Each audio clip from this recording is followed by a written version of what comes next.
Malitel vous donne l'heure. Il est 13h.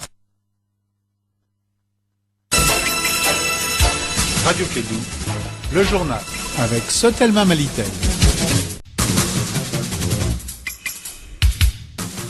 Le Premier ministre Boubou Cissé en fin de mission dans la 5e région. Le cercle de Douanza marque la fin de ses 5 jours à Mopti. 3 000 à 4 000 soldats sont attendus sur le terrain. Le groupement professionnel des agences de communication s'agrandit de 36 à sa création. Il compte aujourd'hui 87 agences. On l'a appris lors de sa 9e assemblée générale. Le marché Comezlec adopté, c'est la zone de libre-échange économique du continent africain. 32 chefs d'État étaient présents à Niamey lors de l'adoption hier dimanche. Mesdames et messieurs, installez-vous confortablement. Le développement dans un instant avec Mariam Kamara.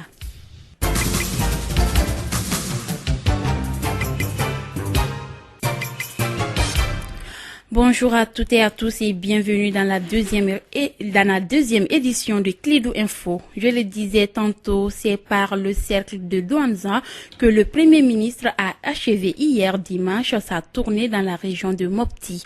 Pour la sécurité, le Premier ministre malien annonce l'arrivée de 3 000 à 4 000 soldats. L'effectif sur place est de 1 500 hommes. Les populations ont pris l'engagement de pacifier la région. Amadou Kassambra est le président des ressortissants de Bandiagara.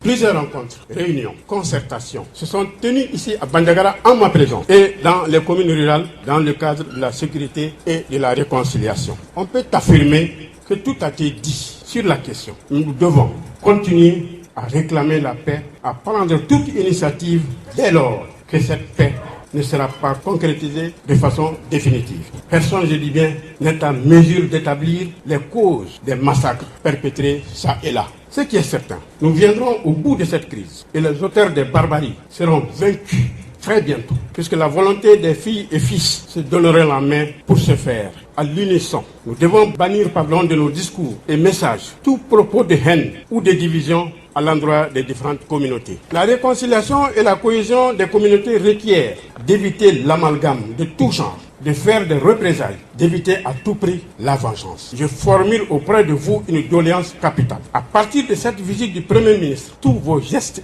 et faits, votre comportement de tous les jours doivent aboutir à ramener la réconciliation définitive. Je souhaite cette visite du docteur Premier ministre soit la dernière pour parler de paix et d'insécurité. Je souhaiterais par la même occasion que la prochaine visite du même Premier ministre, docteur Boubou Cissé, ici à Bandiagara, se déroule dans une atmosphère de ferveur générale où on ne parlera que de développement et de couronnement de toutes les activités économiques sans crainte de représailles et d'attaques. En plus de l'insécurité, la situation des déplacés est également préoccupante, notamment dans le cercle de Koro. Adama Djonko, porte-parole du collectif des associations. Mais en réalité, dans le cercle de Koro, la situation est très très difficile du point de vue alimentaire. Ça fait déjà 3 hivernages qui n'ont pas cultivé convenablement. Il y a un déficit agricole très très très avancé. Et beaucoup de villages aujourd'hui ne sont pas en mesure cette année encore de cultiver. Donc tout cela fait que les populations qui n'ont plus à manger se sont déplacées. Et aujourd'hui la ville de Koro est remplie. Nous avons plus de 8000 déplacés dans la seule ville de Koro. On a plus de 8000 dans la ville de Koro et environnant. Donc c'était quelques ONG qui essayaient de les prendre en charge, mais aujourd'hui c'est plus que il n'y a plus rien. On peut dire que la distribution des céréales ne servira à rien par rapport au nombre de déplacés. C'est quand même un premier geste de l'État, mais très insignifiant. Et nous, notre souhait est que l'État renforce régulièrement cette situation, parce que les déplacés qui sont là, on ne doit pas les prendre en charge seulement pour 2 semaines, mais pour 12 mois consécutifs, pour qu'ils soient pris en charge durant toute l'année. Et bon, après on verra. Sinon, les premiers dons qui ont été faits, je ne sais pas si ça peut couvrir les besoins de 2 mois. Mais c'est un premier bon geste quand même qu'on peut saluer. À l'instant, Adama Djonko, porte-parole du collectif des associations, il était interrogé par Kassim Traoré. Lors de la conférence des cadres de Bandiagara, plusieurs interventions ont été faites. Le juge de la localité a donné son point de vue devant l'assistance Mohamed Soulé Maïga. Je suis sidéré par ce que j'ai vu par le passé. Parce que quand je vois ces deux communautés s'affronter et à la limite de la curiosité s'égorger, la question était de se poser dans quel Mali on est en train d'évoluer. Et c'est pour vous dire, le vieux l'a dit, on ne peut pas réussir la paix dans le mensonge, il faut se dire la vérité. Il faut se dire la vérité à tous les niveaux. Ceux qui sont à la base de ce truc-là sont connus, ils sont des Maliens et ils ne sont pas inaccessibles. Appelez-les, les mettre en face de leur conscience. On n'a pas besoin de déplorer tous ces morts, tous ces nombres. Ils sont connus. Tout le monde est connu. Nul n'est inaccessible dans ce pays-là. Nous sommes les mêmes. Mais tant qu'on ne se dit pas la vérité, on va toujours continuer à creuser le fossé. Il faut dire la vérité et c'est dans ça qu'on peut réussir cette paix-là. Au moins, esquive un début de solution au problème. Il ne s'agit pas de faire le pyromane. On n'avait pas besoin de tout ça si on avait anticipé. Et ce que je veux dire à l'intention de nos gouvernants, aujourd'hui on se pose la question, le Mali est jugé comment? En ce sens qu'on n'a pas la capacité d'anticiper sur les événements. Ça c'est grave. On a des militaires qui sont sortis de toutes les grandes écoles du monde. On a des cadres de toutes qui sont sortis. Il n'y a pas une école meilleure au monde où un Malien n'est pas sorti. Mais pourquoi on est à ce niveau? À l'instant, Mohamed Souley Maïga, il est juge à Badiangara. Vous suivez Clido Info, il est 13h passé de 6 minutes dans le studio d'Eli Baba Sissoko.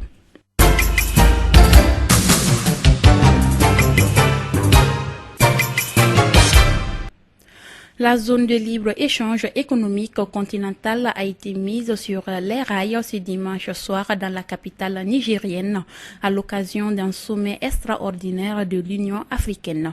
32 chefs d'État ont fait le déplacement pour la naissance de la ZLEC, le marché commun africain.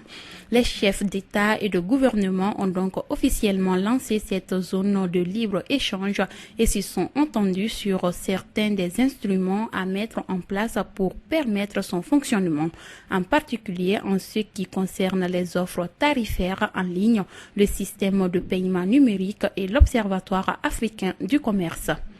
Le choix d'Accra comme siège du futur secrétariat permanent de cette ZLEC a été validé. Il a également été confirmé que l'application n'entrera en vigueur que dans un an, le 1er juillet 2020.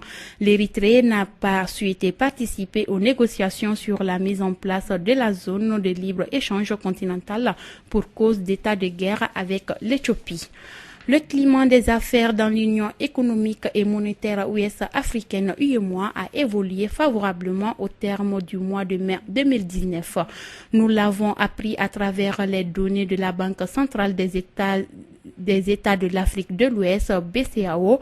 L'indicateur qui synthétise ce climat des affaires est resté ainsi au-dessus de sa moyenne de longue période, 100 points, se situant à 101,2 points en mai 2019.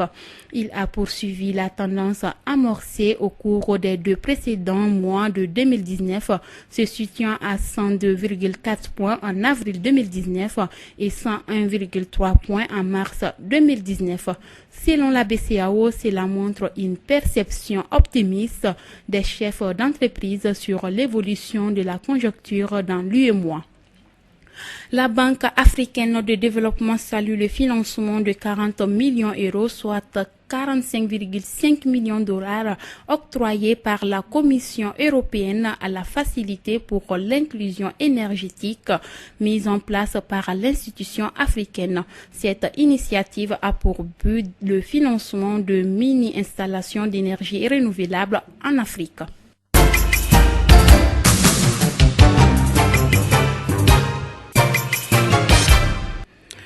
De 36, le groupement professionnel des agences de communication compte aujourd'hui 87 agences.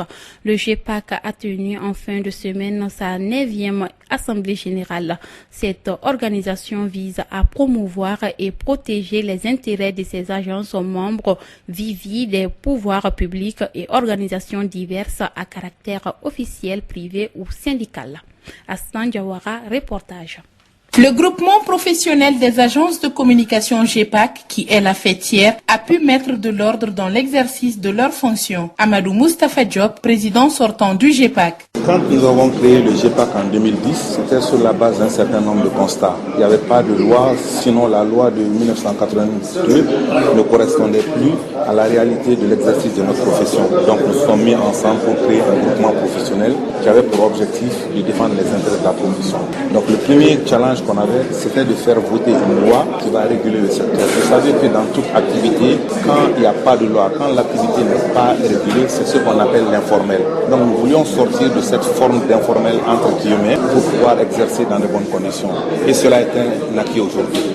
Selon le président du patronat, Mamadou Sessi Koulibaly, de nos jours, la communication est devenue transversale et il faut digitaliser les agences de communication pour combattre l'informel. Ceci dit, je vous invite à œuvrer afin que vous soyez unis toujours. Unis pour la profession, unis pour la défense de la profession, unis pour réussir dans vos entreprises. Pour combattre cela, à se battre pour que le régulateur fasse son travail. Ce qu'on appelle chez nous l'informel va gagner du terrain de jour en jour. Même à accompagner votre ministère de tutelle pour digitaliser vos relations avec ce département, pour une transparence totale entre vous et le département de tutelle. Le GEPAC peut se prévaloir de plusieurs acquis en vue de la réglementation du secteur de la publicité au Mali. Yaya Sangaré, ministre de la Communication. Permettez-moi, à l'entame de mes propos, de féliciter et de saluer le groupement professionnel des agents de communication pour la tenue régulière de ces instances statutaires qui symbolisent le sérieux et le professionnalisme de l'organisation.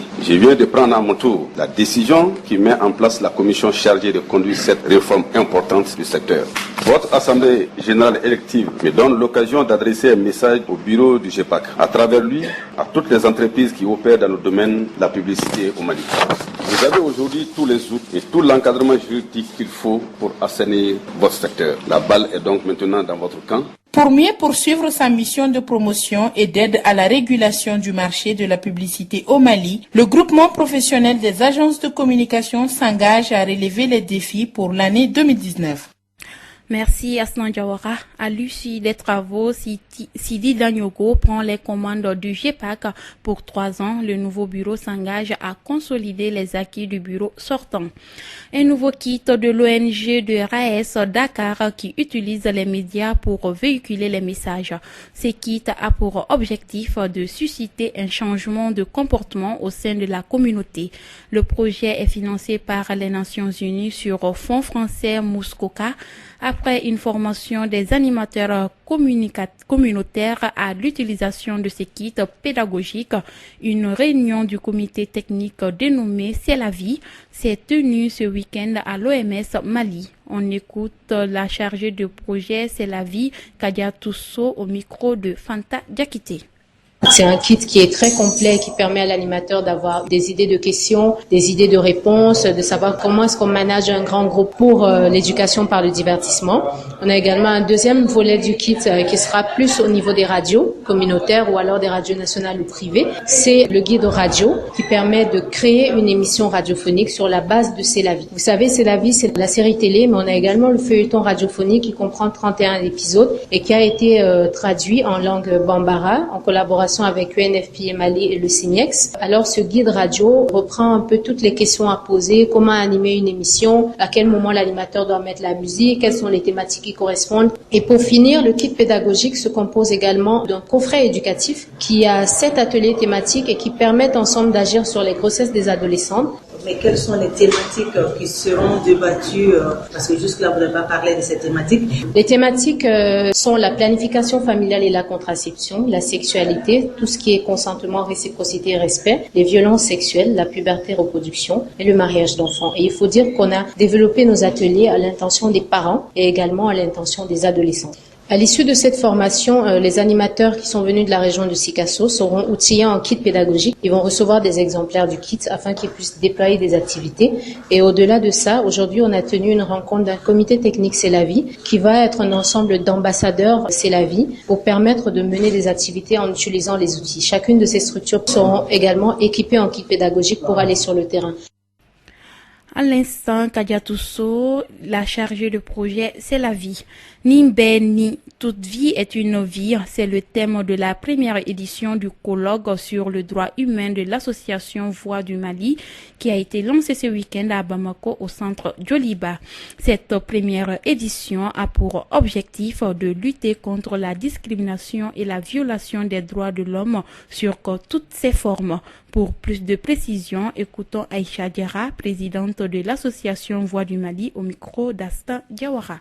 L'association Voix du Mali est une association qui se définit comme une porte-parole des sans-voix et nous œuvrons également pour une citoyenneté malienne active à travers la justice, la formation, la bonne gouvernance. Notre objectif principal, c'est de lutter contre les violations des droits de l'homme et contre la discrimination sous toutes ses formes. L'objet de ce matin, c'est la première édition du colloque sur les conflits communautaires et les droits humains qui consiste à rassembler les acteurs de la société civile, les partis politiques, les organismes, les élèves étudiants, les communicateurs traditionnels autour du thème Ni Béni qui est extrait de la charte du Mandé pour dire toute vie humaine est une vie. On s'est rassemblés pour réfléchir autour de ça, sur les conflits communautaires et les violences qui sont au centre du Mali et les récentes tueries de Goussagou. Nous avons comme stratégie de rassembler tous ces acteurs afin de réfléchir sur ce problème et d'élaborer une fiche de recommandations adressée à l'État du Mali et aux partenaires internationaux qui sont venus nous soutenir. Et pour nous, cette fiche sera très importante et à l'issue du colloque aussi, nous prévoyons un ouvrage collectif avec les différentes communications des différents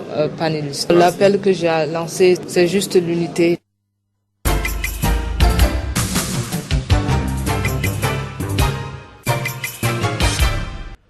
Nous terminons cette édition par le sport basketball. Le Mali est désormais vice-champion du monde des moins de 19 ans chez les hommes. Ce dimanche, lors de la finale de la Coupe du monde de basketball des U19 en Grèce, les Aiglons d'Aladi Diko se sont inclinés 79-93 face aux États-Unis. Le Mali retourne à la maison avec une médaille d'argent historique. Aucune équipe nationale africaine n'avait atteint le dernier carré de la compétition. À noter que les États-Unis ont remporté toutes les coupes du monde junior, excepté la dernière. Bravo aux Aiglons pour cet exploit. Et puis la CAN Égypte 2019 au programme de cet après-midi, les Aigles du Mali affrontent la Côte d'Ivoire à 16h temps universel et à 19h le Ghana en 2 coups avec la Tunisie. La suite des actualités sportives en langue nationale bamanankan juste après la page Elect. Voilà, c'est tout pour ce journal qui vous a été présenté par Mariam Kamara. La mise en onde a été assurée par Fatou Fall. Au revoir et excellent début de semaine.